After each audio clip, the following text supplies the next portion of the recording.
अल्हम्दुलिल्लाहिल्लज़ी हदाना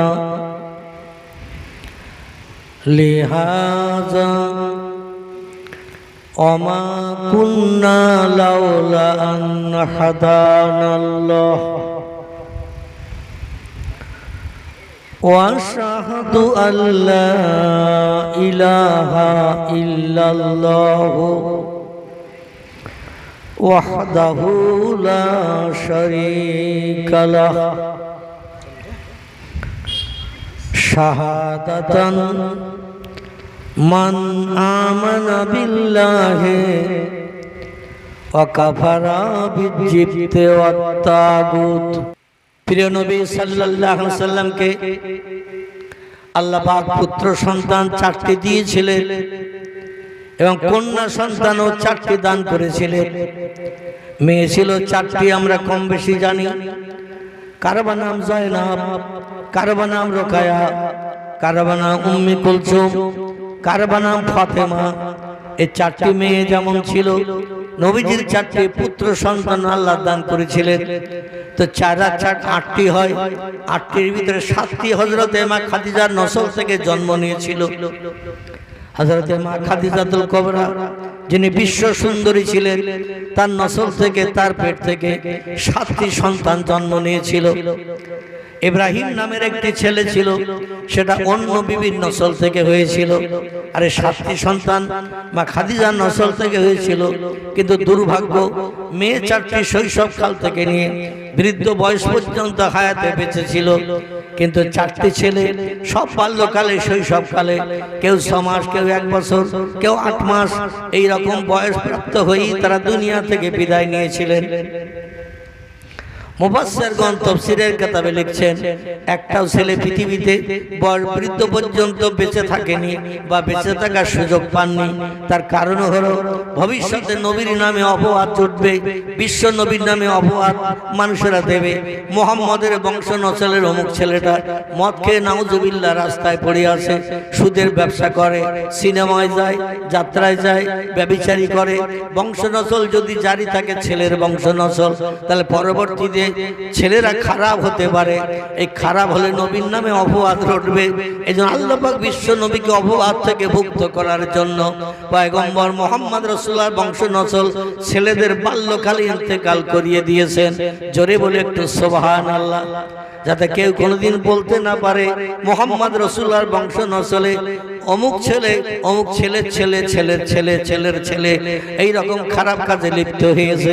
যেমন আমাদের বংশ নসলে এমন ঘটে। কি ঘটে না? ঘটে না? যত বড় নামি দামি আলেম আমি হই, যত বড় পীর সাহেব হই, যত বড় সুফি হই, যত বড় মুফাসসির হই, বংশ নসল চলতে চলতে পরবর্তীতে দেখবেন খারাপ একজন না একজন হয়ই হয়। কি ঠিক বললাম না ভুল বললাম? পরবর্তী বংশ নসল চলতে চলতে একজন না একজন খারাপ হয়ে যায়। খারাপ হয়ে গেলে তার বাপের নামে, দাদার নামে, পদ্দাদার নামে অমুক লোকটা ভালো ছিল, কিন্তু তার বংশ নসলে দেখো ওই একটা ছেলে মদ খেয়ে রাস্তায় পড়ে আছে, নাউজুবিল্লাহ। নামাজ পড়ে না, রোজা রাখে না, মুখে দাড়ি রাখে না, মাথায় টুপি দেয় না, শরীয়তের কাজ করে না। আর এরকম কাজ যদি না করে বদনাম হবে না সুনাম হবে? কি হবে? বদনাম হবে। আল্লাহ পাক বিশ্ব নবীর গায়ে কোনো কাদা মাখাননি, বিশ্ব নবীর গায়ে কোন রকম দোষ লাগাননি। এই জন্য তার বংশ নসল ছেলেদের আল্লাহ পৃথিবী থেকে বিদায় করিয়ে দিয়েছিলেন। মেয়ে চারটে দুনিয়ায় হায়াতে বেঁচে ছিল, অন্য পুরুষের সঙ্গে তাদের বিয়ে হয়েছে। আর বিয়ে হওয়ার কারণে বংশ নসলে যদি কোনো খারাপ হয়, মেয়ের নামে আর অপবাদ হয় না অমুকের ছেলে খারাপ করেছে, অমুকের ছেলে এই করেছে, সেই করেছে। মানে যার সঙ্গে মিলনের পরে সন্তান হয়, ওই সন্তানগুলোর নাম কিন্তু তার বাবার নামে, দাদার নামে হয়। মেয়েদের নামে খুব একটা বদনাম হয় না, কারণ জন্ম দেওয়া পিতা যিনি তারই নামে বদনাম হয়। জোরে বলে একটু নাউজুবিল্লাহ। প্রিয় নবী মুহাম্মদ রাসূলুল্লাহকে মক্কার মানুষ বলতো মুহাম্মদ। তুমি যতই দিনের দাওয়াত দাও, কলেমার কথা বলো, ইসলামের কথা তুমি বলো, তুমি মারা গেলে তো সব দুনিয়া থেকে মুছে যাবে। কারণ যারা তোমার এই দিনের কাজ, শরীয়তের কাজ, ইসলামের কাজ করবে, তারা তো কেউ বেঁচে নেই। ছেলেরা তো কেউ বেঁচে নেই, তুই মারা যাওয়ার পরে ইসলাম দুনিয়া থেকে মুছে যাবে, কারণ তোমার বংশ নসলে ছেলেরা তো দিনের কাজ কেউ করতে পারছে না, আর করার সুযোগ পাচ্ছে না, এক এক করে সব শৈশবকালে বাল্যকালে মারা গেছে। মোহাম্মদ, এই জন্য তুমি হলে লেজ কাটা। আমাদের দেশে দেখবেন ছেলে না থাকলে তারে কি বলে, কথা বলে হাটখুড়ো, আর ছেলে মেয়ে না থাকলে কি বলে, ছেলেও নেই মেয়েও নেই, এরে বলে নিবংশ, মানে বংশ নসল কিচ্ছু নেই, একাকী চলে গেল, সব শেষ হয়ে গেল, তার বংশ নসল কিছু নাই। যাদের ছেলে মেয়ে কিচ্ছু নাই এদের বলা হয় নিবংশে, আর ছেলে যদি না থাকে মেয়ে থাকে তবু তারে বলা হয় কি হাটখুড়ো। আল্লাহ নবী মোহাম্মদ রাসূলুল্লাহকে তারা হাটখুড়ো বলে গালি দিত, আর সৌদি আরবের ভাষায় মোহাম্মদ রাসূলুল্লাহকে লেস কাটা বলা হতো। কি বলা হতো? লেস কাটা।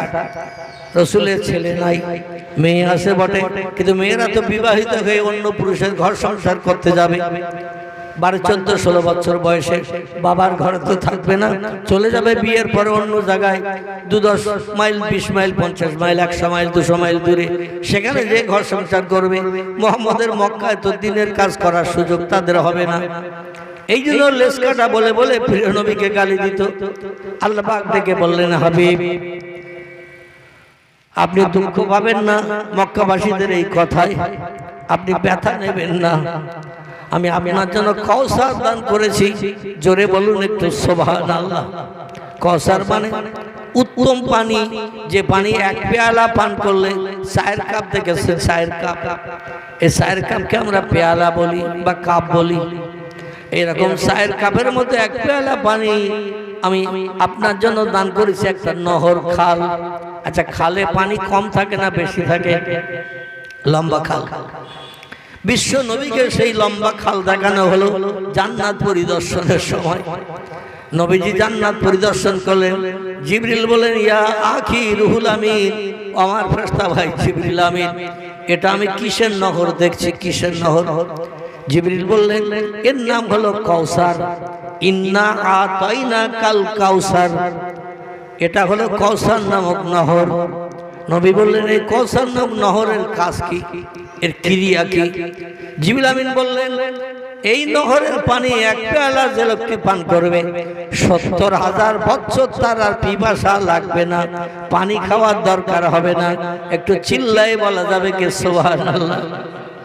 শুধু তাই না, এই নহরের পানিতে যদি কোনো ব্যক্তি নেমে একবার ডুব দিয়ে ঠেলে ওঠে, 150-200 বছর বয়স হয়েছে কোনো বুড়ির, এখন তার অত বয়স কোনো মেয়ে ছেলে পায় না। তাই মাঝে মাঝে খবরের কাগজে দেখা যায় 107 বছর বয়স মেয়ে ছেলে বেশি আছে, 110 বছর বয়স মেয়ে ছেলে বেশি আছে। পৃথিবীর বিভিন্ন দেশে, ইংল্যান্ড, আমেরিকা, জাপান, জার্মান, ও দেশের মানুষের একটু বেশি হায়াত পায়। আমাদের ভারতবর্ষেও অনেক মেয়েরা 100 বছরের বেশি হায়াতে বেঁচে আছে, এরকম তথ্য পাওয়া যায়। কিন্তু বিদেশিদের বয়স একটু বেশি হয়, কারণ তারা একটু তাৎপর্যপূর্ণভাবে চলে। তো 150-200 বছর বয়সের কোন বুড়ি পৃথিবীতে যদি হায়াতে বেঁচে থাকে, এইরকম বুড়ি মেয়ে ছেলে মারা গেছে, আল্লাহ যে অবস্থায় মারা যাবে সেই অবস্থায় তাকে কিন্তু হাসরের মাঠে কবর থেকে উঠাবেন। কেউ 50 বছর বয়সে, কেউ 70 বছর বয়সে, কেউ 80-82 বছর বয়সে মারা গেলে যেমন শরীর নিয়ে মারা যাবে কবর থেকে ঠিক তেমন উঠাবেন। জোরে বলে একটু সুবহানাল্লাহ। আচ্ছা, আল্লাহ এটা পারবে কি? পারবে বলে মনে হয়?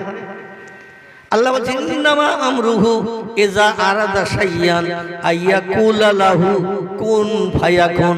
ও দুনিয়ার মানুষ, তোমরা শোনো, আমি তোমাদের এমন একজন প্রভু, এমন একজন স্রষ্টা, যখন কোনো বিষয়ে কোনো হুকুম করি, ইজা আরাদা শাইয়ান, কোনো বিষয়ে আমি ইচ্ছা প্রকাশ করি যে যেমন ছিল তেমন তুলব, যেমন কবরে গেছে তেমন উঠাবো। আল্লাহ পারবে বলে মনে হয়? আল্লাহ বলছেন, শুধু একটু বলি কুন হ ফায়াকুন, সঙ্গে সঙ্গে সেটা হয়ে যায়। আমার কোনো কিছু বানাতে রাত লাগে না, দিন লাগে না, সময় লাগে না, শুধু বলি হ, সঙ্গে সঙ্গে সেটা হয়ে যায়। জোরে বলি একটু সুবহানাল্লাহ। আল্লাহ যখনই বলবেন হ, সঙ্গে সঙ্গে সেটা হয়ে যাবে। এখন যে অবস্থায় মানুষ মারা যাবে সেই অবস্থায় হাসরের মাঠে উঠবে, কেউ যাবে জান্নাতে, কেউ যাবে জাহান্নামে। ওই অবস্থায় হিসাব নিকাশ করে যার পাপের আমল বেশি, আল্লাহ তাকে লোহার শিকলে দড়ি গলায় পরিয়ে জাহান্নামে নিক্ষেপ করবেন। কারণ কোরআন বলছে ফাসাউফা ইয়ালামুন ইজিল আগলালু ফি আনাকিহিম ওয়াসসালাসিল ইয়াসহাবুনা ফিল হামিমে সুম্মা ফিন নারি ইয়াসজারুন। জোরে একটু চিল্লায় বলুন আমিন। আল্লাহ বলছেন বান্দা বান্দিরা কবর থেকে যখন উঠে হাসরের মাঠে দৌড়াবে, হাসর হবে পৃথিবীর মাঝখান জায়গায়। এই তাম পৃথিবী 228টা দেশ নিয়ে পৃথিবী, এই 228টা দেশের মাঝখান হলো পৃথিবীর মাঝখান হলো মক্কা মুকাররমা। বিজ্ঞানীরা এত উন্নত হওয়া সত্ত্বেও হাজার হাজার যন্ত্রপাতি মেশিন বিজ্ঞানীরা বানিয়েছে। পৃথিবীর হাজার হাজার মাইল দূরে কোনো অচেনা অজানা জিনিস মানুষেরা ঘরে বসে বসে দেখাচ্ছে। এত উন্নত।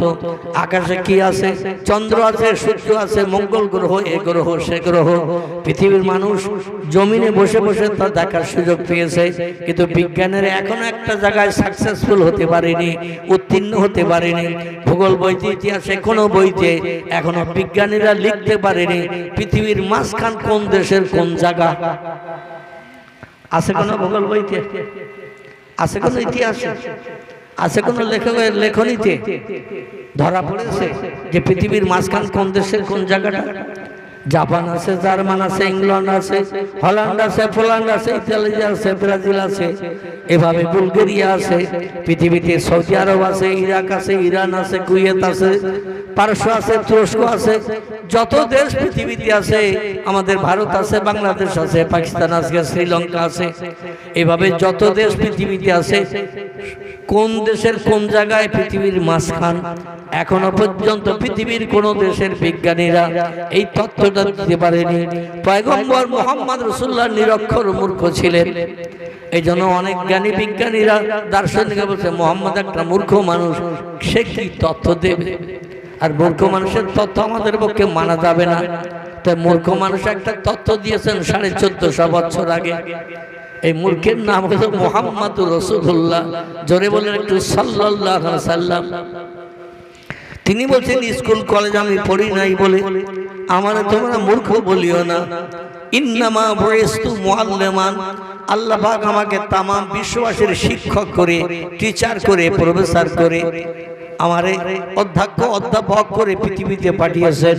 আমার মতো জ্ঞান অতীতে কারো ছিল না, বর্তমানে নাই, এবং ভবিষ্যৎ প্রজন্মেও হবে না। জোরে বলুন একটু সুবহানাল্লাহ, আর একটু জোরে বলুন সুবহানাল্লাহ। স্কুলে পড়ি নাই বলে আমারে মূর্খ বলিও না, খাতা কলম দিলে লিখতে পারতাম না বলে আমারে তোমরা নিরক্ষর মূর্খ বলিও না। আমি হলাম পৃথিবীর সেরা জ্ঞানী। একটু চিল্লায়ে বলুন সুবহানাল্লাহ। তিনি যে সেরা জ্ঞানী, বর্তমান 21 শতাব্দীর যুগে, 20 শতাব্দী পেরিয়ে গেছে, 21 শতাব্দীর যুগ পর্যন্ত বিজ্ঞানীরা এইখানে মাথা নত করতে বাধ্য হয়েছে। নবী মুহাম্মদ রাসূলুল্লাহ 1450 বছর আগে বলে গেছেন, আমার মক্কা মুকাররমার কাবা বাইতুল্লাহটা হলো পৃথিবীর মাঝখান। মানুষ শুধু মানুষের ভুল ধরার জন্য ব্যস্ত, মানুষ মানুষের ভুল ধরে নতুন তথ্য দেওয়ার জন্য ব্যস্ত, কিন্তু এখনো পর্যন্ত কোনো বিজ্ঞান, কোনো দার্শনিক, কোনো ইঞ্জিনিয়ার, কোনো ডাক্তার, কোনো মাস্টার, কোনো উচ্চ শিক্ষিত জ্ঞানী নবীজির এই কথাটার ভুল ধরে এখনো পর্যন্ত ইতিহাসে তথ্য লিখতে পারেনি, ভূগোল বইতে তথ্য লিখতে পারেনি। মুহাম্মদের তথ্যটা 1500 বছর আগে ভুল ছিল, আমরা নতুন যন্ত্রপাতি মেশিন বানিয়ে সেই তথ্যটা সঠিক হয়েছে, আমরা সাকসেসফুল হয়েছি। আমরা বলছি জাপানের দেশের অমুক জায়গা, জার্মানের দেশের অমুক জায়গা, আমেরিকার দেশের অমুক জায়গা, ইংল্যান্ডের দেশের অমুক জায়গা। এটাই হলো পৃথিবীর মাঝখান। এটা এখনো পর্যন্ত বলতে পারেনি এবং কিয়ামত পর্যন্ত পারবে? পারবে না। আল্লাহর কোরআনে 6666টি আয়াত আছে, 114টি সূরা আছে, 3,44,740টির মতো হরফ বর্ণমালা আছে। কিয়ামত পর্যন্ত কোরআনের একটা অক্ষরে পরিবর্তন কেউ ঘটাতে পারবে না, একটা তথ্য কেউ মিথ্যা প্রমাণ করতে পারবে না। এবং নবীজির জবানে হাদিস শরীফ যাকে বলা হয়, বুখারী শরীফ, মুসলিম শরীফ, তিরমিজি, আবু দাউদ, ইবনে মাজাহ, দারমি, দারকুতনি, বাইহাকি, তিবরানি, কুরতুবী থেকে শুরু করে আমার ভাইরা মুয়াত্তা মালিক থেকে শুরু করে ইবনে হাব্বান, যত হাদিসের কিতাব আছে, কোন হাদিসের কিতাবের একটা তথ্য কিয়ামত পর্যন্ত পৃথিবীর মানুষ ভুল প্রমাণ করতে পারবে না। জোরে বলুন একটু আমিন। আমার ভাইরা, সেই নবীজি সাল্লাল্লাহু আলাইহি সাল্লাম ১৫০০ বছর আগে, ১৪৫০ বছর আগে কম বেশি তিনি বর্ণনা করে গেছেন, আমার মাতৃভূমির এই কাবা বাইতুল্লাহ ২২ হাত লম্বা, ২২ হাত আর ২২ হাত উঁচু, ৩৩ ফুট লম্বা, ৩৩ ফুট আর ৩৩ ফুট উঁচু। এই যে চারকোনা বিশিষ্ট ঘর, আমাদের দেশের দুতলা বিল্ডিং যতটা উঁচু হয় ঠিক ততটা উঁচু একতলা একটা ঘর। এই ঘরটার নাম হলো কাবা বাইতুল্লাহ শরীফ। নবী বললেন এটা হলো মাঝখান। দুনিয়ার কোনো মানুষ তথ্য দিয়ে আমার এই তথ্যটা মিথ্যা প্রমাণ করতে ১৫০০ বছর পারেনি, এবং কিয়ামত যতদিন না পর্যন্ত না হবে ততদিন নবীর এই কথাটা মিথ্যা প্রমাণ কেউ করতে পারেনি এবং পারবে না। জোরে বলুন আমিন। বিশ্ব নবী এটা বুঝলেন কি করে যে কাবা শরীফ পৃথিবীর মাঝখান জায়গা নির্ণয় করতে গেলে তো একটু উপরে উঠতে হয়, উপরে না উঠলে কিন্তু মাঝখান জায়গা নির্ণয় করা যায় না। পয়গম্বর বলছেন আমি এমন এক জায়গায় উপরে উঠেছি কিয়ামত পর্যন্ত পৃথিবীর কোন দেশের মানুষ সে জায়গায় যেতে পারবে না। সেটার নাম হলো আরশ মুআল্লা। কি নাম বললাম? আরশ মুআল্লা। সেটা কোথায়? আমরা ওই যে নীল আকাশ দেখি, বিজ্ঞানে বলছে বহুদূর ফাঁকা তাই নীল মতন দেখায়, আসলে আকাশ বলতে কিচ্ছু নাই। পৃথিবীর বিজ্ঞানীরা যার জ্ঞান মগজে ঢোকেনি, তারা আকাশ সম্পর্কে বলছে বহুদূর ফাঁকা তাই নীল মতন দেখায়, আসলে আকাশ বলতে কিচ্ছু নাই। আল্লাহ নবী বলছেন আমার জীবনে ৫৩ বছর বয়সে রজব মাসের ২৬ তারিখের দিন গত রাত বাইতুল মুকাদ্দাস থেকে উত্তর গগন যখন ভ্রমণ করলাম, চলতে চলতে চলতে চলতে প্রথম আকাশের দরজায় গেলাম। আকাশের আবার দরজা রয়েছে যেটা মানুষের মগজ এখনো পর্যন্ত সে তথ্য আসেনি। দরজা যে দরজার সঙ্গে কথোপকথন করে নবীজি উপরে উঠলেন, দরজা খুলে উপরে গেলেন। বিশ্বনবী বলছেন এই পৃথিবীর জমিন থেকে নীল আকাশ যতটা ফাঁকা, একটা আকাশ ততটা পুরু। খুব ভালো করে বোঝেন, এই পৃথিবীর জমিন থেকে নীল আকাশ যতটা ফাঁকা, একটা আকাশ ততটা পুরু, তার উপরে আবার ততটা ফাঁকা, তারপর আবার আর একটা আকাশ, তার নাম দ্বিতীয় আসমান। সাবআ সামাওয়াতিন তিবাকান কোরআনে সূরা বাকারায় এসেছে। আল্লাহ পাক কোরআনে বলছেন আমি আকাশ বানিয়েছি ৭টি। কটি? ৭টি আকাশ। এক একটা আকাশের এক এক রকম কালার রং রয়েছে। কোনটার রং সবুজ, কোনটার রং নীল, কোনটার রং হলুদ, কোনটার রং লাল, কোনটার রং এইভাবে রূপর বরণ, কোনটার রং সোনার বরণ। এইভাবে বিভিন্ন আকাশের বিভিন্ন কালার আল্লাহ বানিয়েছেন, তাফসীরের ভিতরে এসেছে। তো এক একটা ফাঁকা, এই পৃথিবী থেকে নীল আকাশ যতটা ফাঁকা, একটা আকাশ ততটা পুরু, তার উপরে আবার ততটা ফাঁকা, তারপরে যে আবার একটা আকাশ, সে আকাশ ততটা পুরু, যতটা ফাঁকা ততটা পুরু, তার উপরে আবার ওই রকম ফাঁকা, তারপর আবার একটা আকাশ। আল্লাহর পয়গম্বর বলছেন চতুর্থ আকাশে যেয়ে দেখি সূর্য সেখানে সেট করা রয়েছে। জোরে বলে একটু সুবহানাল্লাহ। আমরা তো দেখি প্রথম আকাশের নিচেই সূর্য, দেখি না? দেখি না? আমরা দেখি যে সূর্য চলছে, ওটা প্রথম আকাশের নিচে, উপরে নীল আকাশ, সূর্য তলায়।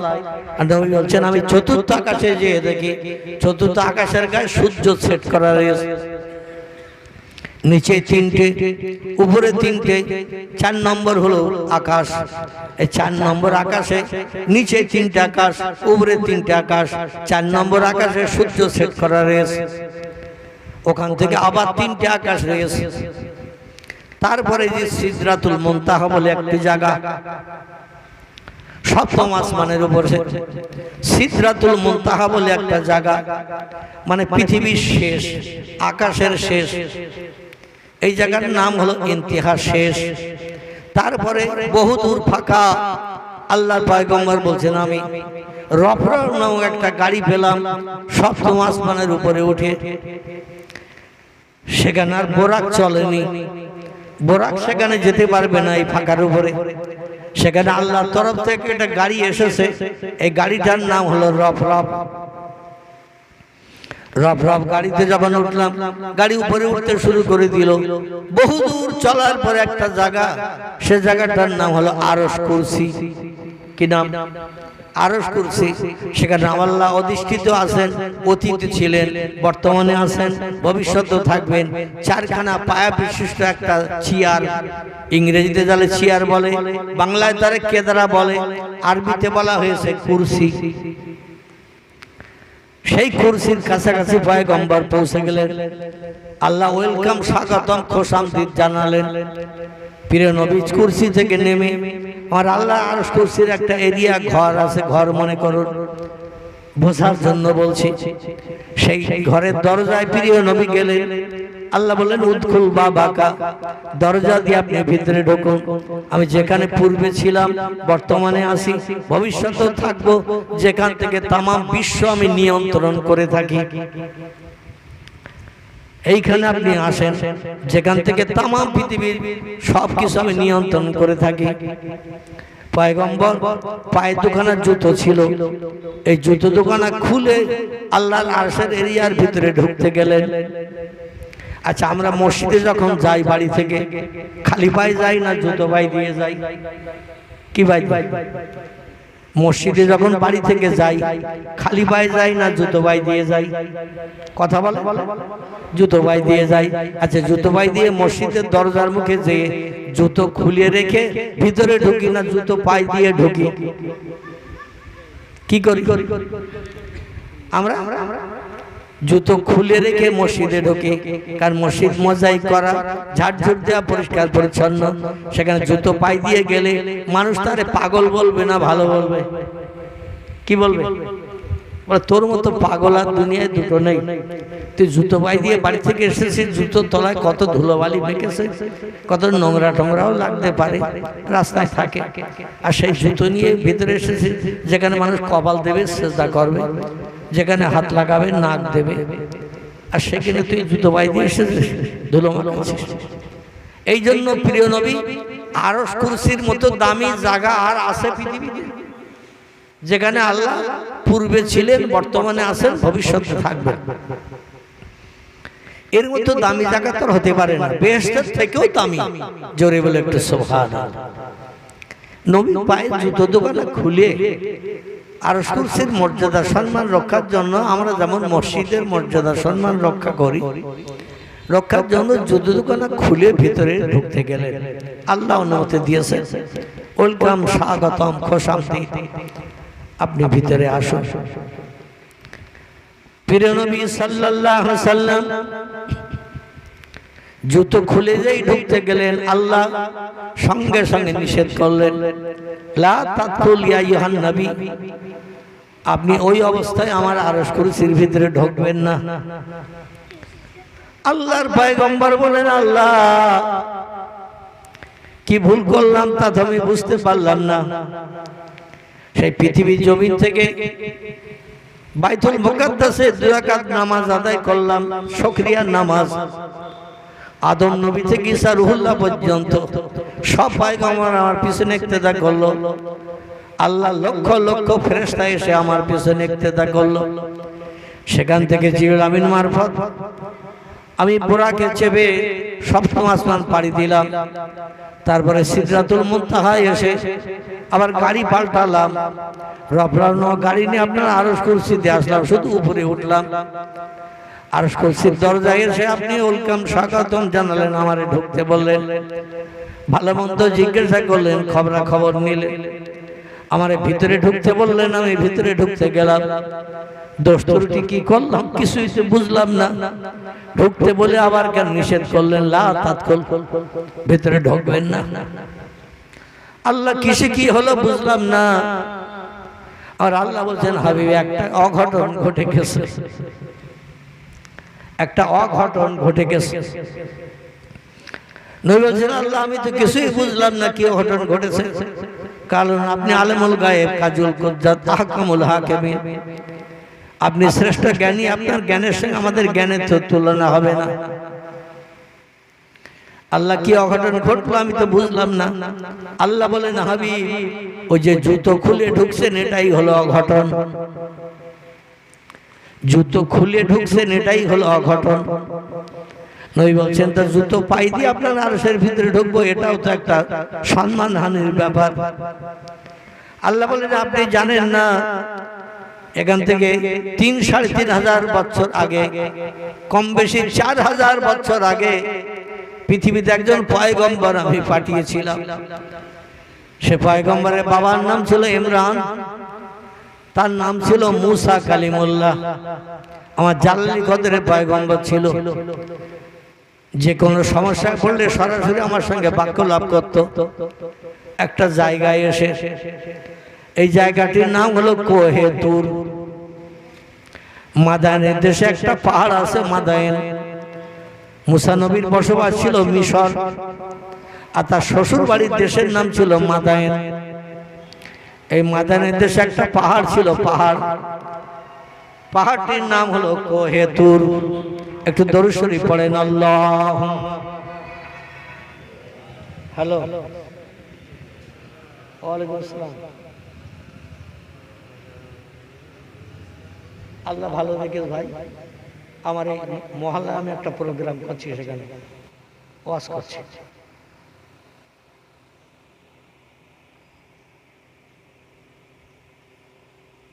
আচ্ছা আচ্ছা, আগামী বছর? হ্যাঁ, আপনি কালকে সকালে ফোন করবেন, আমি একটা প্রোগ্রামে আছি এখন। হ্যাঁ, কথা বলছি, কাল সকালে ফোন করবেন।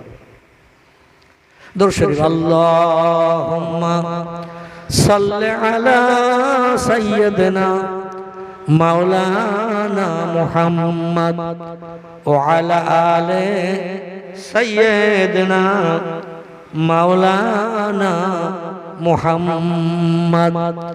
ও মদিনা, তোমার দেশেতে নিয়ে আমায় চলো না, তোমার দেশে নবীর মাজার আমায় দেখাইয়া দাও না।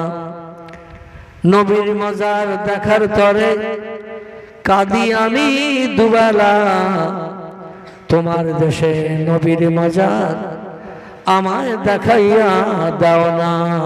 আল্লাহুম্মা সাল্লি আলা সাইয়্যিদিনা মাওলানা মুহাম্মদ ওয়া আলা আলি সাইয়্যিদিনা মাওলানা মুহাম্মদ। মিশর এবং মাদায়েন দুটো পাশাপাশি দেশ। মিশর হলো নবীর মাতৃভূমি, আর মাদায়েন হলো নবীর শ্বশুর বাড়ি। যে দেশে একজন পয়গম্বর ছিল, তার নাম ছিল হযরত শুআয়ব আলাইহিস সালাম। এই শুআয়ব নবীর মেয়ে, যার নাম ছিল হযরতে সফুরা। এই সফুরার নামনি মেয়েকে তার বড় মেয়ে মুসা নবী তাকে বিয়ে করে সংসার যাপন করেছিলেন। তো যাই হোক, শ্বশুর বাড়ির দেশে একটা পাহাড় ছিল, এই পাহাড়টির নাম ছিল কোহে তুর। শ্বশুর বাড়ি থেকে মুসা নবী স্ত্রীকে নিয়ে প্রথম যখন বাড়ি ফিরছেন, আর ওই পাহাড়ের উপরে মসজিদা দান করে মুসা নবীকে খুশি করেছিলেন। সেইখান থেকে মুসা নবীকে আল্লাহ বললেন, যখন কোনো সমস্যায় পড়বে, যখন কোনো মুসিবতে পড়বে, আমি আল্লাহ পাক আমার সঙ্গে যদি সমস্যার সমাধানের জন্য কথা বলতে চাও, তাহলে হ্যালো হ্যালো হ্যাঁ বলেন, কথা বলেন। হ্যাঁ কে? হ্যাঁ পরে ফোন করবেন, আমি ওয়াজ করছি। তো যখন কোনো সমস্যায় বিপদে পড়বে, আমি আল্লাহ আমার কাছে এই পাহাড়ের উপরে এসে কথোপকথন করবে। মুসা নবী সেইভাবে আমার সঙ্গে কথা বলতে আসতো। একদিন মুসা নবী আমারে বলল, আল্লাহ তোমার সঙ্গে কথা বলে আমার কলিজা ভেজে না। আল্লাহ বলেন কারণ? বলে তোমার সঙ্গে কথা বলি এমন, এখন যেমন টেলিফোনে কথা বলা হয়, মানুষ দেখতে পাওয়া যায় না, কিন্তু এখন বিজ্ঞান উন্নত, টেলিফোনে মানুষও দেখিয়ে দিচ্ছে। পূর্বে যখন টেলিফোন আবিষ্কার হয়েছিল তখন শুধু হাওয়ার মাধ্যম দিয়ে কথা শোনা যেত, চেহারা দেখা যেত না। বিজ্ঞান রিসার্চ করে গবেষণা করে এখন চেহারা দেখিয়েও দিচ্ছে, কে কেমন কথা বলছে, ঠোঁট নাড়ি সব দেখা যাচ্ছে, হাসি তামাশা সব দেখা যাচ্ছে। কিন্তু মুসা নবী ৪৫০০ বছর পূর্বের মানুষ, তিনি বলেন আল্লাহ কথা বলে কলিজা ভেজে না, তোমার চেহারা যদি একটু দেখতে পেতাম তাহলে কলিজা আমার ভিজে যেত, তুমি কেমন আল্লাহ। আল্লাহ বলেন লান তারানি ইয়া মুসা, কথা বলে তুমি খুশি হও, সন্তুষ্ট হও, চেহারা দেখতে চেয়েও না। মুসা বলে আল্লাহ তাহলে প্রেম কাটা হয়ে যাবে, মোহাব্বত কাটা হয়ে যাবে, এই কথা বলে আমি খুশি হতে পারছি না, তোমার চেহারা আমারে দেখাতেই হবে। দেখবেন প্রেমিক যখন প্রেমিকার কাছে কোনো দাবি করে, প্রেম যদি খুব গাঢ়তর হয়, দাবি কবুল না করে পারে না।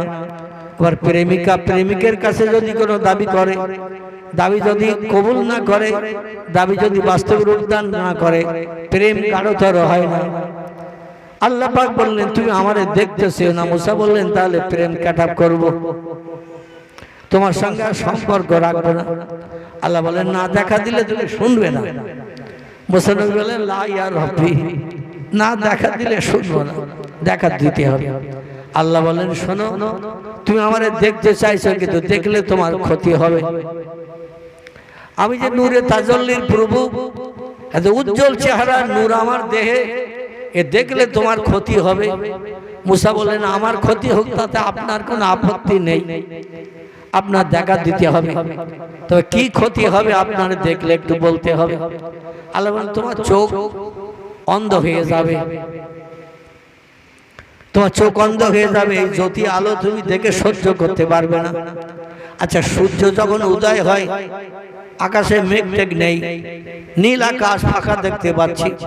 সূর্য বেলা 10টার সময়, 11টার সময়, 12টার সময় আমি যদি সূর্যের দিকে তাকাই কত মিনিট তাকিয়ে থাকতে পারবো? কথা বলেন। সূর্যের দিকে যদি একটানা তাকিয়ে থাকি কত মিনিট পারবো? ক মিনিট পারবো? 1 মিনিট, 2 মিনিট, খুব চেষ্টা করে হয়তো 5 মিনিট। সূর্যের দিকে তাকিয়ে থাকলে চোখ ধাঁধা লেগে যাবে না? যাবে না। চোখে আর কিছু দেখা যাবে? আচ্ছা সূর্য বানিয়েছেন যিনি, তার চেহারা লাইট জোর বেশি না কম? যিনি সূর্য বানিয়েছেন তার চেহারা লাইটে কত কোটি কোটি গুণে উজ্জ্বল, সেটা তো আমরা ধারণা করলেই বুঝতে পারবো। সে আল্লাহ চেহারা নূরের জ্যোতি কত উজ্জ্বল, এ চোখ তা দেখে সহ্য করতে পারবে না। এই জন্য আল্লাহ বললেন তোমার চোখের যে পাওয়ার আছে, জ্যোতি আছে, ওই জ্যোতিতে আমার চেহারা লাইট দেখে সহ্য করতে পারবে না, তোমার চোখ অন্ধ হয়ে যাবে, খারাপ হয়ে যাবে, চোখ নষ্ট হয়ে যাবে। মুসা বললেন আমার ক্ষতি হয় হোক আল্লাহ, ওটা আপনার দেখতে হবে না। জোরে বলুন সুবহানাল্লাহ। তো আপনার চেহারা আমার দেখাতেই হবে। আল্লাহ ডেকে বললেন না সর যখন হয়ে গেছো, না দেখলেই যখন শুনবে না আর কথা বলতে আসবে না, আমি আল্লাহ সেটা চাই না।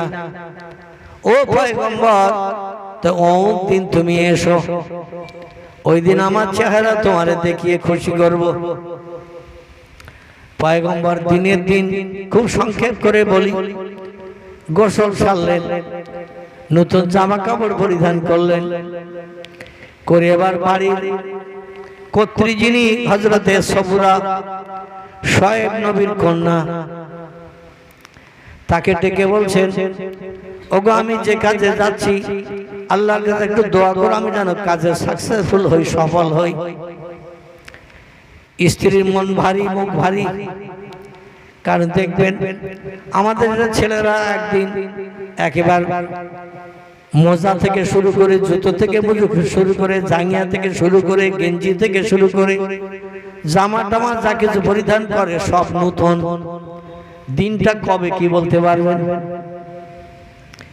একেবারে জুতো থেকে, মোজা থেকে, গেঞ্জি থেকে, জাঙ্গিয়া থেকে, পায়জামা থেকে, জামা থেকে শুরু করে পকেটের রুমাল পর্যন্ত সব নতুন।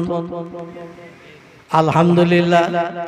এই পোশাক পরিধান করে ছেলেরা যেদিন বিয়ে করতে যায়, নতুন দুলহিনকে আনতে যায়, কোন পুরনো কাপড় কি থাকে? থাকে? যত গরিব মানুষ হোক, কম দামের হোক, নতুন পোশাক পরিচ্ছদ পরিধান করে যায়।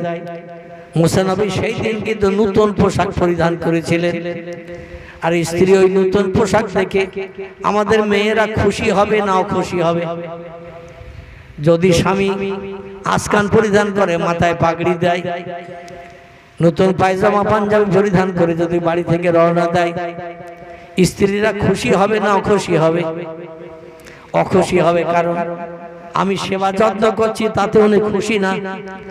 এত সেবা করি, যত্ন করি, রান্না করি, জামা কাপড় পরিষ্কার করি, যা বলে তাই শুনি, তবু খুশি না।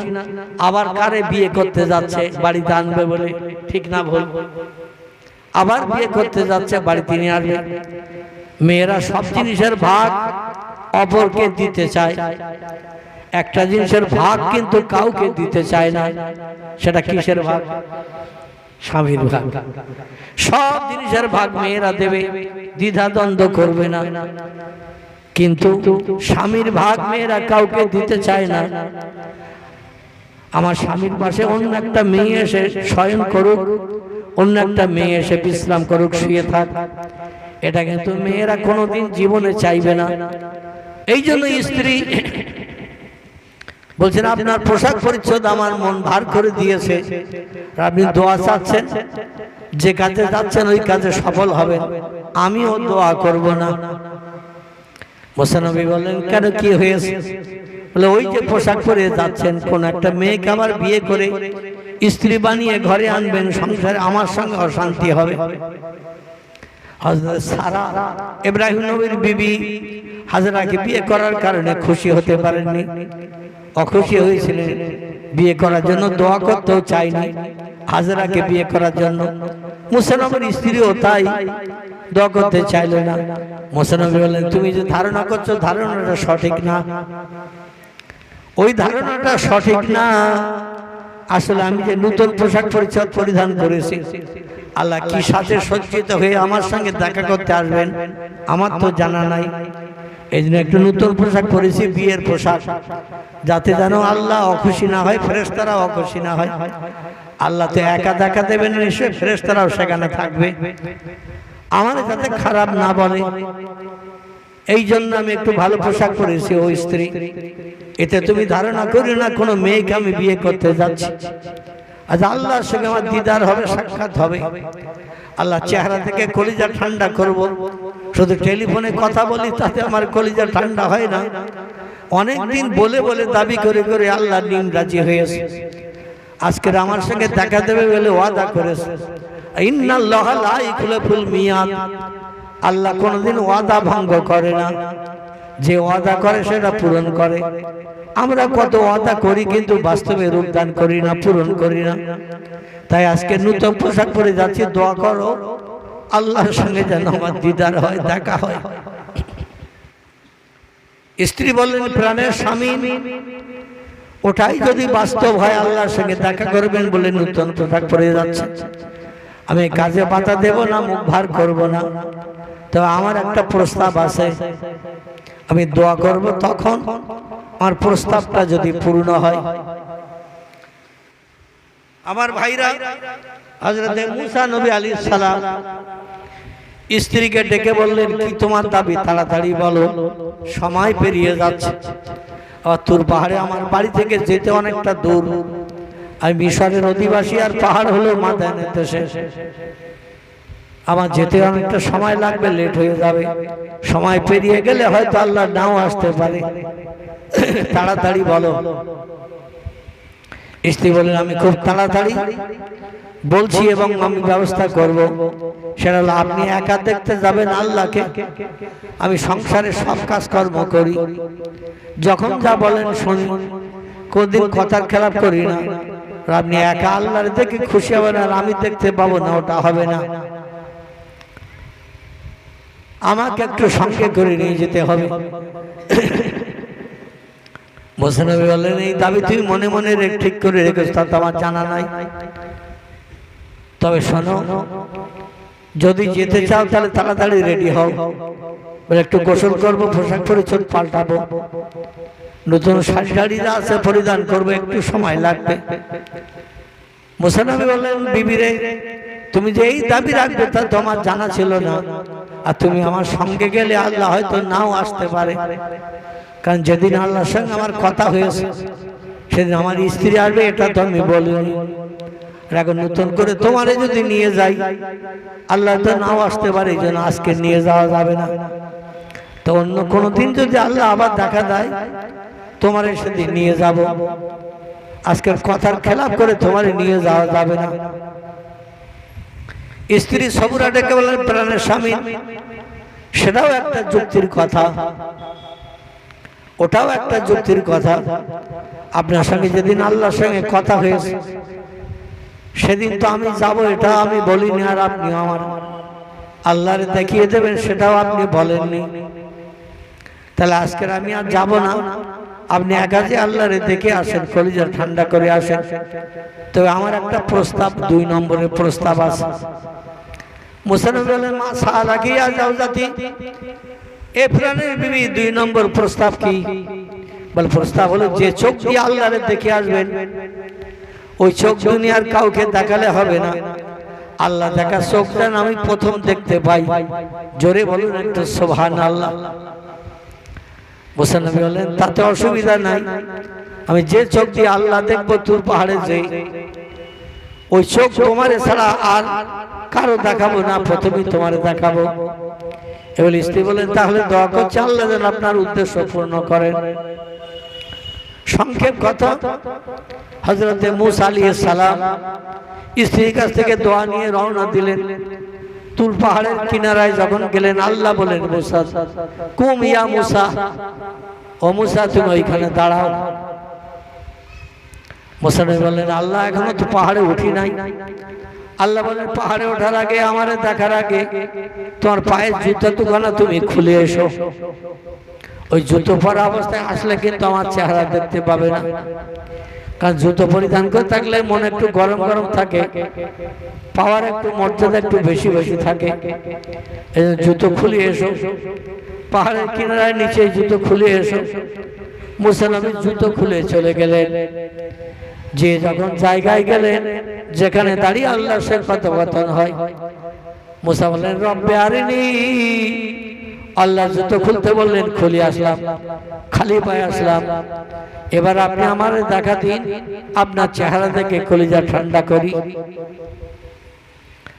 আল্লাহ বলেন ফেরেশতারা প্রথম আকাশ থেকে পৃথিবী জমিন মাঝখানে এই যে ফাঁকা, এই ফাঁকা জায়গায় মাঝে মাঝে ফাঁকা দিয়ে দিয়ে পর্দা লাগাও 70,000।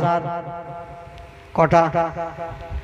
70,000 পর্দা মাঝে মাঝে ফাঁকা দিয়ে দিয়ে লাগাও।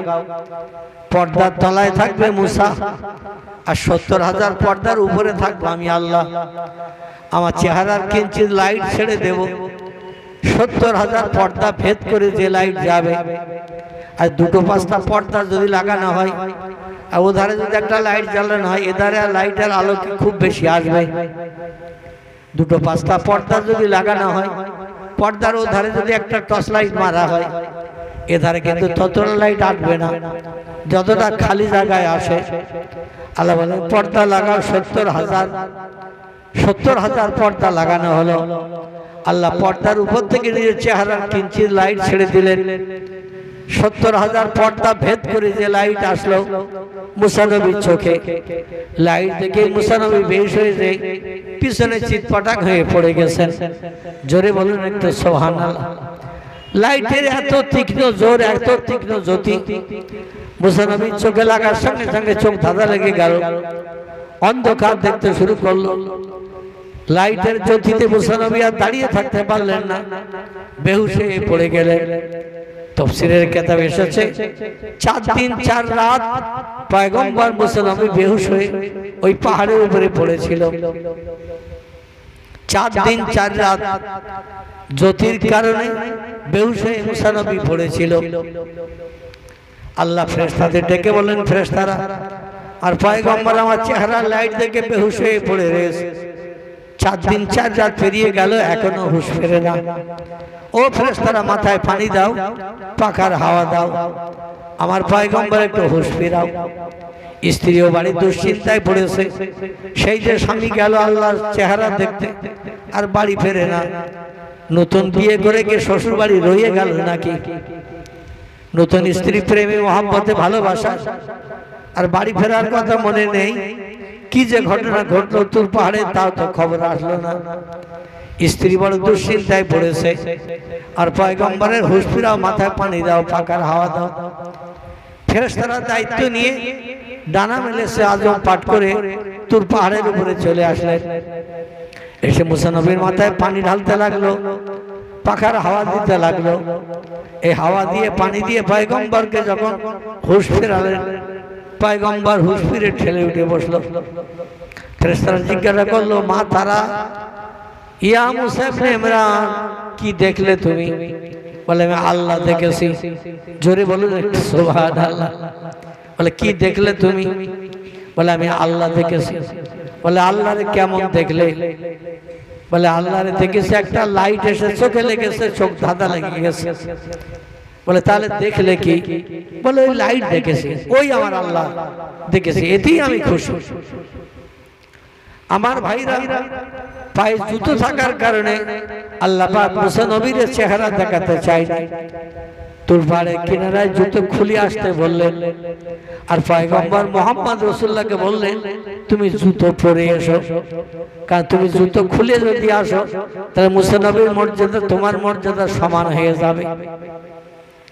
মুসা নবী জুতো খুলে এসে আমার চেহারা দেখেছে, আর তুমি জুতো খুলে এসে আমার চেহারা দেখলে দুইজন পয়গম্বরের মর্যাদা সমান হবে। আমি চাই না আপনার মর্যাদার সঙ্গে কোন নবীর মর্যাদা সমান হোক। চিল্লাই বলুন একটা সুবহানাল্লাহ। সেই নবীর উম্মত আমরা, আমাদের কত দাম, কত মর্যাদা, কত সম্মান আল্লাহ দিয়েছেন। সব নবীর উম্মতের হাসরের মাঠে তারা সূর্যের রৌদ্রে দাঁড়িয়ে থাকবে 50,000 বছর, আর আমরা কবর থেকে হাসরের ময়দানে গেলে আল্লাহ পাক আমাদের হিসাব নিকাশ করে প্রথমে জান্নাতে ঢুকিয়ে দেবেন। আমরা যত সময় জান্নাতে না যাব, অন্য নবীর উম্মতদের হিসাব নিকাশ হবে না। সূর্যের রৌদ্র আমাদের যাতে বেশি সহ্য করতে না হয়, তার কারণে আল্লাহ আমাদের হিসাব নিকাশ তাড়াতাড়ি করে আমাদের জান্নাতে ঢুকিয়ে দেবেন মুহাম্মদ রাসূলুল্লাহর ইজ্জতের খাতিরে। জোরে বলি একটু সুবহানাল্লাহ। আল্লাহ বলেন হাবিব, এই জন্য আপনারে বলছে আপনি জুতো খুলে আসবেন না, জুতো পরে আসুন, যাতে আপনার মর্যাদা জুতো অবস্থায় বেশি হয়। সংক্ষেপ আলোচনা, সংক্ষেপ কথা। পয়গম্বর মুহাম্মদ রাসূলুল্লাহ জুতো পরিধান করে গেলেন, আল্লাহ নবীজিকে সামনে বসালেন। সেই যে নীল আসমান আর এই পৃথিবী কত দূর, নবী বলছেন দ্রুতগামী একটা ঘোড়া যদি লেজ তুলে ছোটে, 500 বছর একটানা যদি ছোটে, খাওয়ার জন্য দাঁড়ায় না, পেশাবের জন্য দাঁড়ায় না, পায়খানার জন্য দাঁড়ায় না, একটানা যদি ছোটে ঘুমানোর জন্য দাঁড়ায় না, একটানা ছুটলে যত পথ যাবে দুনিয়া জমিন থেকে নীল আসমানের দূরত্ব ততটা। আরে এতটা দূরত্বে 70,000 পর্দা লাগিয়ে আল্লাহ ওপার থেকে চেহারা লাইট দিলেন, এপারে মুসা নবী ধাঁধা লেগে চোখ ধাঁধা লেগে বেহুশ হয়ে পড়ে গেল, আর মুহাম্মদ রাসূলুল্লাহকে আল্লাহ সামনে বসালেন। আল্লাহ বলেন ইজলিস ইয়া আইয়ুহান নবী, আমার সামনে আপনি বসুন। তাফসীরে রুহুল বায়ান, তাফসীরে মারিফুল কোরআন, তাফসীরে বাইজাবি, তাফসীরে কাশাফ, বিভিন্ন তাফসীরে কিতাবে লেখকেরা লিখেছেন একটা ধনুক গোল করলে যতটা দূরত্ব হয়, ধনুক যাতে তিল লাগিয়ে ওই আদিবাসীরা ছড়িয়ে শিয়াল মারে, বন বিড়াল মারে, বেজি মারে, আদিবাসী যারা যা পায় তাই ধরে ধরে খায়। ওরা দেখবেন তীর ধনুক নিয়ে আসে এলাকায়, এসে তীর লাগিয়ে ধনুকে ছোড়ে। ও ধনুকে 2 মাথার দূরত্বটা দুমড়িয়ে তলাটা যতটা দূরত্ব হয় দড়ি বাঁধা, এতটা দূরত্বে পয়গম্বর এবং আল্লাহ সামনাসামনি বসে কথোপকথন করেছিলেন। জোরে বলুন একটু সুবহানাল্লাহ। এই কথোপকথনের পর আল্লাহ নবী দুধ পান করলেন, সেখানে কথাবার্তা শেষ হলো। 50 ওয়াক্ত নামাজ দিলেন, 6 মাস রোজা দিলেন। মুসা নবীর কথা মোতাবেক কমতে কমতে 5 ওয়াক্ত নামাজ আর 1 মাস রোজা ফরজ হলো। তারপরে জান্নাত পরিদর্শন করতে গেলেন। জান্নাত পরিদর্শন করে ওই কৌসারের পানি বিশ্ব নবীকে দেখানো হলো, পান করানো হয়নি। বলে এটা পান করাবো পরে, যখন কিয়ামতের মাঠে আপনার উম্মতেরা আসবে তাদের এই পানি 1 পেয়ালা পান করালে 70,000 বছর আর পিপাসা লাগবে না। 50,000 বছর লম্বা দিন সূর্যের রৌদ্রে কষ্ট পাবে না। ও হাবিব, আপনাকে লেসকাটা বেড়ে বলে যারা মক্কার মানুষ গালি দিচ্ছে, আপনি তাদের বলে দিন আপনার জন্য কৌসার নিহিত করেছে। এই কৌসারের পানি যারা পান করবে তাদের কলিজা ঠান্ডা হয়ে যাবে, কোনো কষ্ট থাকবে না। আর যারা বলছে আপনি লেসকাটা বেড়ে আপনার সন্তানে আপনার ধর্ম দুনিয়া জারি থাকবে না, ওদের বলে দিন দুনিয়ার উম্মত হবে আপনার সন্তান, আর আপনি হবেন তাদের পিতা। আর ওদের ছেলে মেয়ে আপনজন আত্মীয় স্বজন, ইয়াউমা ইয়াফিরুল মারউ মিন আখিহি উম্মিহি ওয়া আবিহি ওয়া সাহিবাতি ওয়া বানিহি। দুনিয়া যারা আপনজন ছেলে মেয়ে ভাই বোন আত্মীয় স্বজন আছে, হাসরের মাঠে কেউ কারো পাশে দাঁড়াবে না, কেউ কারো কাছে পরিচয় দেবে না, যার সে একাকী দাঁড়িয়ে যাবে। আর তাম পৃথিবীর উম্মত এই আপনার কাল থেকে নিয়ে কিয়ামত পর্যন্ত যত মানুষ কালেমা পড়ে ইসলাম গ্রহণ করবে, আপনাকে পয়গম্বর মেনে নেবে, সব আপনার সন্তান হিসাবে বিবেচিত হবে। আপনি তাদের সন্তান হিসাবে গর্ব করে তাদের জন্য জান্নাত হালাল বানাবেন। আর কোন নবীর আপনজন আত্মীয় স্বজন কেউ পাশে দাঁড়াবে না, সব হবে তাদের শত্রু। কেউ কারো কাছে পরিচয় দেবে না, কারো কাছে নিজের প্রয়োজনের কথা বলবে না। জোরে বলুন একটু সুবহানাল্লাহ। এটা হলো প্রিয় নবী মুহাম্মদ রাসূলের জন্য আমার আল্লাহর তরফ থেকে তোহবা বকশিশ। আর আমাদের জন্য তোহবা হলো, নবী বলছেন আমি অতদিন পর্যন্ত আল্লাহ প্রথম আমার জান্নাত হালাল বানাবেন, হিসাব নিকাশের আগে প্রথম আমার জান্নাত হালাল বানাবেন। কিন্তু লা ইয়াদখুলুল জান্নাহ, আমি মুহাম্মদ তত সময় পর্যন্ত জান্নাতে যাব না যত সময় পর্যন্ত আমার একটা উম্মত হাসরের মাঠে দাঁড়িয়ে থাকবে। আমি তাদের জান্নাতে ঢুকাবো, যখন কেউ থাকবে না হাসরের মাঠে সবাইকে জান্নাতে ঢুকিয়ে আমি মুহাম্মদ রাসূলুল্লাহ আমি শেষে যাব জান্নাতে। আমার সন্তানেরা সব জান্নাত আগে চলে যাবে। জোরে বলুন একটু সুবহানাল্লাহ। উচ্চ রবে প্রাণ ভরে একটু দরুদ শরীফ আল্লাহুম্মা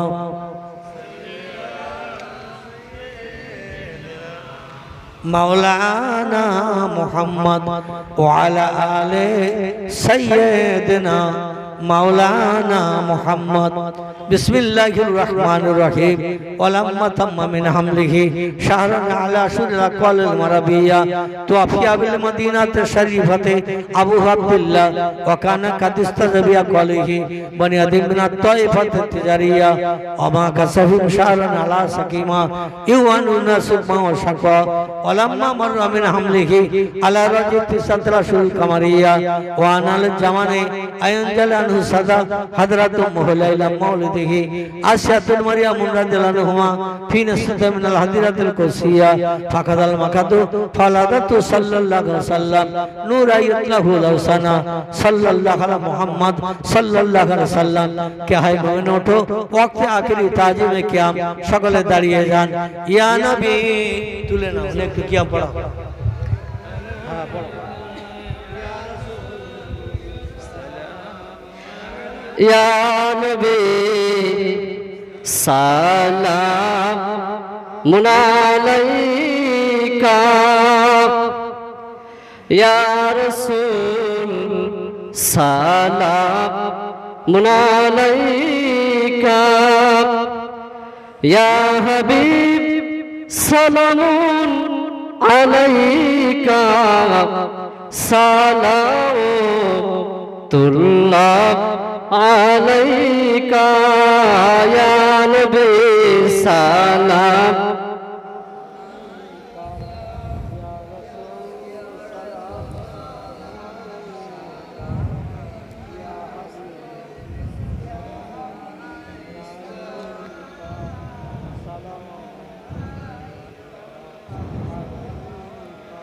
নবী না হয়ে দুনিয়া না হইয়া ফেরেশতা খোদার হয়েছি উম্মত নবী আপনার তার তরে সালাম লাখো বার ইয়া নবী সালাম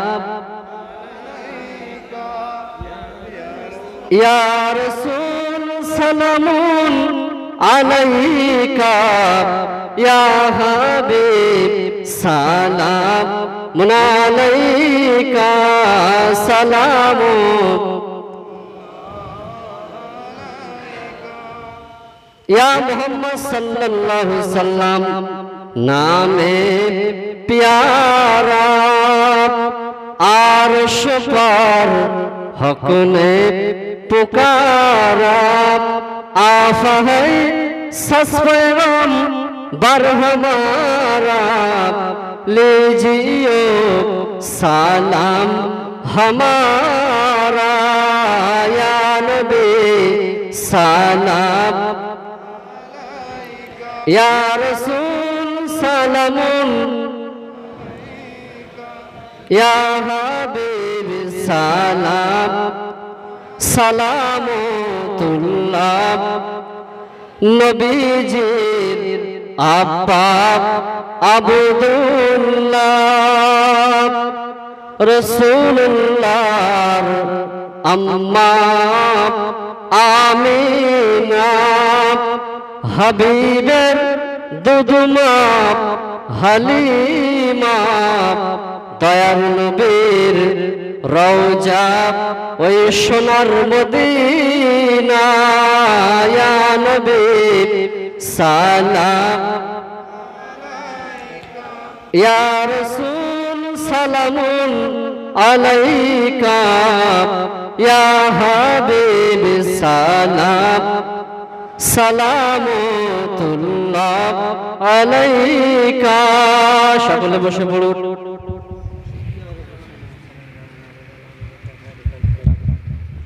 সাল্লি আলা সাইয়্যিদিনা মাওলানা মুহাম্মদ ওয়া আলা আলি সাইয়্যিদিনা মাওলানা।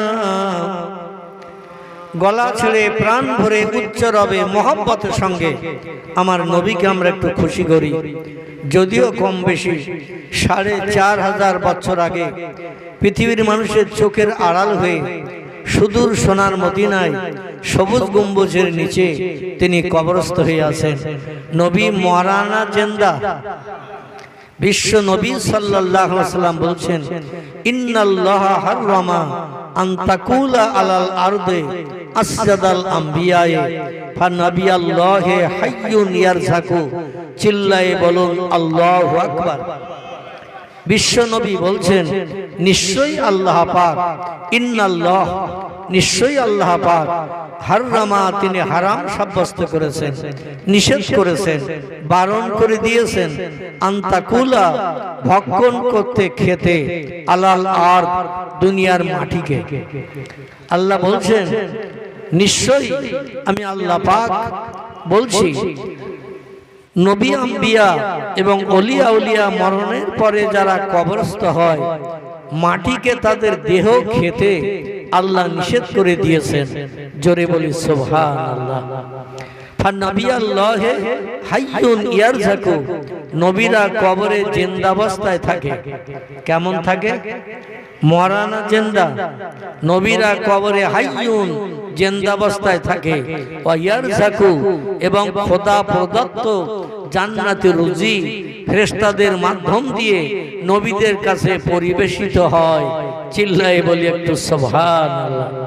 তাহলে নবীরা কবরে মরানা জিন্দা জিন্দা, এবং তাদের জন্য রুজি আসে কোথা থেকে? খাবার আসে কোথা থেকে? আল্লাহর পবিত্র জান্নাত থেকে। নবীদের জন্য ফেরেশতারা রিজিক নিয়ে, রুজি নিয়ে, খাবার নিয়ে তাদের কবরে পরিবেশন করেন। এখন আমরা পৃথিবীতে কিছু খেলে সেটা আবার বার করতে হয় না, হয় না? কথা বলতে হবে। কিছু খেলে সেটা বার করতে হয় না, হয় না? পানি যদি খাই সেটাও বার করতে হয়, মানে পেশাবের দ্বারা বেরিয়ে যায়, ঠিক কি না? আবার কোনো খাবার যদি খাই সেটা পায়খানার দ্বারা মলমূত্র বার করতে হয়। কিন্তু কবরে কোনো নবী আম্বিয়ারা পেশাব পায়খানা করে? পায়খানা করলে তো বাথরুম লাগবে, টয়লেট লাগবে। পেশাব করলে তো পেশাবের জায়গা লাগবে, সেখানে পেশাব করা হয়, ইউরিন যাকে বলা হয় ইংরেজি ভাষায়, সেখানে তো পেশাবের জায়গা করতে হয়। তো কারো কবর থেকে পেশাব পায়খানার গন্ধ বার হয়? হয় নাকি? কবরে যে রুজি রেজেক দেয়া হয়, সে রুজি রেজেকটা হলো আল্লাহর জান্নাতি রুজি বা রেজেক, জান্নাতি পানি, যাকে বলা হয়েছে আবে হায়াত, কাল কাউসার। কি বলা হয়েছে? কাল কাউসার, আবে হায়াত। ইন্না আতাইনা কাল কাউসার। আল্লাহ বলেন, হাবিব আমি খুশি হয়ে কোন নবীর উম্মতের জন্য এটা আমি দান করি নাই, এটা কেবল আপনার ইজ্জত সম্মানের খাতিরে আমি কাউসার দান করেছি।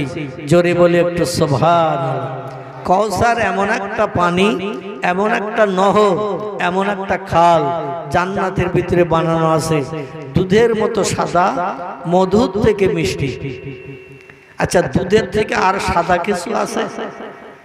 দুধ তো লাল না কালো? দুধ সাদা। আচ্ছা, দুধের থেকে সাদা এবং মধুর থেকে মিষ্টি। পৃথিবীতে দেখবেন মৌসাকে ফুলের রস নিয়ে শোধন করে মৌপকারা যে মধু রেডি করে রাখে, ওর থেকে মিষ্টি আর কিছু আছে নাকি? ওর থেকে মিষ্টি আর কিছু নাই। যে মধুর ভিতরে 100-র উপরে রোগের ঔষধ আল্লাহ বানিয়ে দিয়েছেন। এই মধু হলো তীক্ষ্ণ মিষ্টি। বেশি খেলে আবার পানিতে গলা ডুবিয়ে থাকতে হয়, বেশি খেলে, কারণ দেহ ছালাপালা করে, জ্বালা হয়। তো মধুর থেকে মিষ্টি, দুধের থেকে সাদা, এই কাউসারের পানির কালার, রং এবং তার স্বাদ। আল্লাহর হাবিব বলছেন, আমি যখন মেরাজে গিয়েছিলাম, মেরাজে জীবনের 53 বছর বয়স, রজব মাসের 26 তারিখের দিন গত রাত, এটাকে বলা হয়েছে লাইলাতুল মেরাজ। কি বলা হয়েছে? লাইলাতুল মেরাজ। লাইলুন মানে হলো রাত, আর মেরাজ শব্দের বাংলা অর্থ হলো উদ্যোগগন ভ্রমণ। আরাজা ইয়ারাজু মেরাজান শব্দের অর্থ হলো দুনিয়ায়, পৃথিবীতে মানুষ ঘোরাফেরা করে, ছোটাছুটি করে, এ দেশ থেকে সে দেশে যায়, কিন্তু পয়গম্বর উপরে উঠেছিলেন, শুধু উপরে উঠেছিলেন বাইতুল মুকাদ্দাস থেকে। সিরিয়ার প্যালেস্টাইনের জমিনে একটি ইবাদতের ঘর আছে, এই ঘরটির নাম হলো বাইতুল মুকাদ্দাস। বাইতুল মানে হলো ঘর, মুকাদ্দাস শব্দের অর্থ হলো পবিত্র ঘর, যেটা তামাম পৃথিবীর পয়গম্বরদের কেবলা ছিল। এটা নবী মুহাম্মদ রাসূলুল্লাহর আমল ছাড়া যত পয়গম্বর পৃথিবীতে এসেছে, 1 লক্ষ মোতাবেক 2,24,000 পয়গম্বর এই পৃথিবীতে এসেছে। আল্লাহর ইবাদত বন্দেগীর কথা পৃথিবীর মানুষের কাছে বলেছে। সব পয়গম্বরের কেবলা ছিল কিন্তু এই বাইতুল মুকাদ্দাস। আমাদের নবীরও কেবলা ছিল বাইতুল মুকাদ্দাস। কিছুদিন বাইতুল মুকাদ্দাসের দিকে ফিরে আমাদের পয়গম্বরও নামাজ আদায় করেছেন, সাহাবীরাও নামাজ আদায় করেছেন। কিন্তু প্রিয় নবীর মনের ভিতরে সাধ জাগতো, ইচ্ছা জাগতো, আমার কাবা শরীফ কেবলা হলে ভালো হতো, কাবা শরীফ কেবলা হলে ভালো হতো। আল্লাহ পাক নবীর মনের ভাব জানতে পেরে আসরের নামাজের সময় 2 রাকাত বাইতুল মুকাদ্দাসের দিকে ফিরে নবী নামাজ পড়েছেন, আর নামাজি হালাতে আর 2 রাকাত নামাজ কাবা শরীফের দিকে ফিরে পড়েছেন। জোরে বলে একটু সুবহানাল্লাহ। আচ্ছা, নামাজ পড়ার সময় কোনো মানুষ চলাফেরা করতে পারবে? কথা বলতে পারবে? এদিক থেকে ওদিকে ঘুরতে পারবে? কথা বলা? নামাজের সময় কিন্তু নিয়ত যখন করছি তখন কিন্তু তাহরিমা বুকে তাকবীর তাহরিমা পেতে যখন দাঁড়াচ্ছে, কথা বলা যাবে না, পা নাড়ানো যাবে না, ওঠা বসা করা যাবে না, কোনো দিকে যাওয়া যাবে না, কথা বলা যাবে না। কিন্তু আল্লাহ পাক বিশ্ব নবীকে বললেন, আপনার মনের ভিতরে যখন শখ হচ্ছে কাবা শরীফের দিকে ফিরে নামাজ পড়লে আমি আল্লাহ খুশি হব এবং আপনিও খুশি হবেন, তাহলে আপনি 2 রাকাত নামাজ হয়েছে আর 2 রাকাত আসরের ফরজ নামাজ করা রাকাত, হ্যাঁ ফরজ নামাজ আসরের ফরজ 4 রাকাত আর সুন্নত হলো 4 রাকাত, এই মোট 8 রাকাত। কিন্তু সুন্নত এটা হলো গায়ের মুআক্কাদা, এটা পড়লেও চলে না পড়লেও চলে। যারা একটু বেশি বেশি আমল করে তারা সুন্নত পড়ে, যারা বেশি বেশি আমল করে না তাদের সুন্নত পড়ার প্রয়োজন নেই। মানে এই গায়ের মুআক্কাদা, সুন্নতে গায়ের মুআক্কাদা পড়ার কোনো দরকার নেই।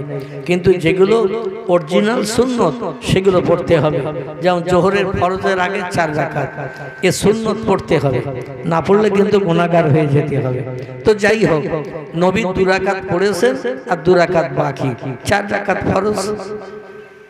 তো 2 রাকাত হয়ে যাওয়ার পরে আল্লাহ আসমানি ফেরেশতা জিবরিল আমিন দ্বারা বিশ্ব নবীকে অবগত করালেন, আপনার যখন মনের শখ কাবা শরীফের দিকে ফিরে নামাজ পড়া, আপনি ঘুরে যেয়ে বাকি 2 রাকাত পড়ে নেন। নবী নামাজি হালাতে থেকেই বাকি 2 রাকাত নামাজ কাবা শরীফের দিকে ফিরে পড়লেন। ওইখান থেকে কিয়ামত অবধি নবীর সাহাবীরা, নবী পাক এবং তাবিঈন, এইভাবে কিয়ামত পর্যন্ত যত উম্মত পৃথিবীতে আসবে আর কেউ বাইতুল মুকাদ্দাসের দিকে ফিরে নামাজ পড়ে না এবং পড়বেও না, তারা সব কাবার দিকে ফিরে নামাজ পড়বে। জোরে বলে একটু সুবহানাল্লাহ। তো বিশ্ব নবী সাল্লাল্লাহু আলাইহি সাল্লাম ওই যে বাইতুল মুকাদ্দাসে যেখানে 70,000-এর মতো মানুষ একসঙ্গে জামাতে নামাজ পড়তে পারে, 70,000-এর মতো মানুষ একসঙ্গে জামাতে নামাজ পড়তে পারে, এই বাইতুল মুকাদ্দাসের এরিয়া চাতোয়াল, সেইখান থেকে প্রিয় নবী সাল্লাল্লাহু আলাইহি সাল্লাম আল্লাহর দরবারে উত্থাপিত হয়েছিলেন। সেটা হলো সিরিয়ার প্যালেস্টাইন জেরুজালেমে অবস্থিত এই মসজিদটি, ওইখান থেকে উদ্যোগার ভ্রমণ করেছিলেন। যাই হোক, নবীজি সাল্লাল্লাহু আলাইহি সাল্লাম মেরাজ শরীফে যেয়ে আল্লাহর সঙ্গে দিদার করে ওখানে আল্লাহ পাক বিশ্ব নবীকে কিছু নাস্তা করিয়েছিলেন। নাস্তা মদ দেয়া হয়েছিল, জান্নাতি মদ, তো দুনিয়ার পচা গলা জিনিস নয়। বিশ্ব নবীকে জান্নাতি মদ, যাকে আরবি ভাষায় বলা হয়েছে শারাবান তহুরা। কি নাম বলা হয়েছে? শারাবান তহুরা, পবিত্র মদ। শারাব শব্দের অর্থ হলো মদ, তবে জান্নাতি মদ এ খেলে মানুষ পান করলে পুরুষের দেহে এমন শক্তি ক্ষমতা বিদ্যমান হবে, পরস্পর 70টা নারীর সঙ্গে মেলামেশা করতে পারবে, তাদের ক্লান্তি কষ্ট হবে না। জোরে বলুন সুবহানাল্লাহ। দুনিয়ার পচা গলা মদ খেয়ে কাপড় চোপড় ছেড়ে 4 হাত পা লম্বা করে রাস্তার উপরে অনেকে পড়ে থাকে। যদি একটু বেশি মাত্রায় খেয়ে ফেলে তো আর বাড়ি পর্যন্ত পৌঁছায় না, রাস্তার উপরেই শুয়ে থাকে, গায়ে কাপড় আছে কি না সে তার খেয়াল থাকে না। কিন্তু জান্নাতি মদ, এতে আপনার শরীরের কোনো রকম ক্লান্তি আসবে না, বরং সতেজতা আসবে এবং কোন রকম পাগল পারা হবে না। এবং পৃথিবীর 70টা নারীর সঙ্গে মেলামেশা করতে গেলে যে ক্ষমতার দরকার, সেই ক্ষমতা জান্নাতি মদ পান করলে পাওয়া যাবে। জোরে বলি একটু সুবহানাল্লাহ। 2 নম্বরে আল্লাহ পাক মধু দান করেছিলেন প্রিয় নবীকে। কোন বাড়িতে গেলে একটু আপ্যায়ন করা হয় কিনা, যেমন আমাদের ডিলার সাহেবের বাড়িতে যে একটু বসলাম, তিনি তার বাড়ি থেকে মানে ওই থামস আপ না কি বলে, মানে ফ্রুটি দিয়েছিল, তারপরে একটু শশা দিল, ফল দিল, আবার পেঁজি দিল, চপ দিল। যাই হোক, আমি কিছু খাই নাই, মানে আমার খাওয়ার নিষেধাজ্ঞা, আমার সুগার এখনো কন্ট্রোলে আসেনি, এই জন্য আমি 1 পিস শশা একটু গালে দিলাম। মানে কিছু বাড়িতে না থাকলেও 1 গ্লাস ঠান্ডা পানি দেওয়ার কথা প্রিয় নবী সাল্লাল্লাহু আলাইহি সাল্লাম বলেছেন। জোরে বলে একটু সুবহানাল্লাহ। নবীজির আদর্শ কি, আদর্শ কি ব্যবহার, আমি সেটা সেটা পরে আসি আপনাদের কাছে। তো যাই হোক, মানুষ মানুষের বাড়ি গেলে কিছু না থাকলে একটু ঠান্ডা পানি দিলে আল্লাহ নবী খুশি হবে, এবং এটাই অতিথিয়তা করা হবে, অতিথিয়তা। তো যাই হোক, প্রিয় নবী গেছেন আল্লাহর বাড়ি, বন্ধুর বাড়ি গেছেন, তো অতিথিয়তা করানোর জন্য 3 রকম জিনিস দেওয়া হয়েছিল। একটা হলো মধু, একটা হলো জান্নাতি মদ, আর একটা হলো জান্নাতি দুধ। কি বললাম? দুধ। আমরা দুধ খুব একটা খেতে চাই না, কিন্তু দুধের ভিতরে অনেক ভিটামিন প্রোটিন আছে, যেটা হসপিটালে মুমূর্ষ রোগীরও পান করানো হয়। তো প্রিয় নবী সাল্লাল্লাহু আলাইহি সাল্লাম জান্নাতি মধু পছন্দ করেননি, জান্নাতি মদও পছন্দ করেননি, তিনি একটু দুধ পছন্দ করেছিলেন। দুধ, প্রিয় নবী একটু দুধ পান করেছিলেন। তাই দুধ পান করার কারণে আল্লাহ পাক রব্বুল আলামিন নবীকে বললেন, আপনি মধু পান করলেন না, জান্নাতি শরাব পান করলেন না, দুধই যখন আপনার পছন্দ হলো, দুধের ভিতরে আমি 2টি নেয়ামত দান করে দিলাম। জোরে বলে একটু সুবহানাল্লাহ।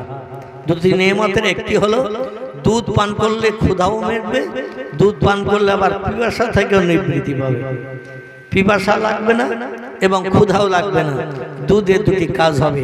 যাই হোক, সেখান থেকে আল্লাহর সাথে কথোপকথন করে প্রিয় নবী সাল্লাল্লাহু আলাইহি সাল্লাম যখন তিনি জান্নাত দেখতে আসলেন, তখন তাকে এই নহরের পানি দেখানো হয়েছিল, যে নহরটার কথা আমি পূর্বে বলছিলাম, ইন্না আতাইনা কাল কাউসার।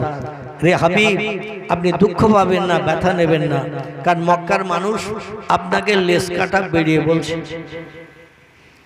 মক্কার মানুষ আপনাকে গালি দিচ্ছে, এমনি তো আবল তাবল ভাষায় গালি দেয়, আবার তারা আপনার নামে নতুন একটা অপবাদ দিচ্ছে। সে অপবাদটা হলো আপনার বংশ নসল শূন্য, তাই লেস কাটা বেরিয়ে বলছে আপনাকে, মানে আপনার ছেলে নাই তাই।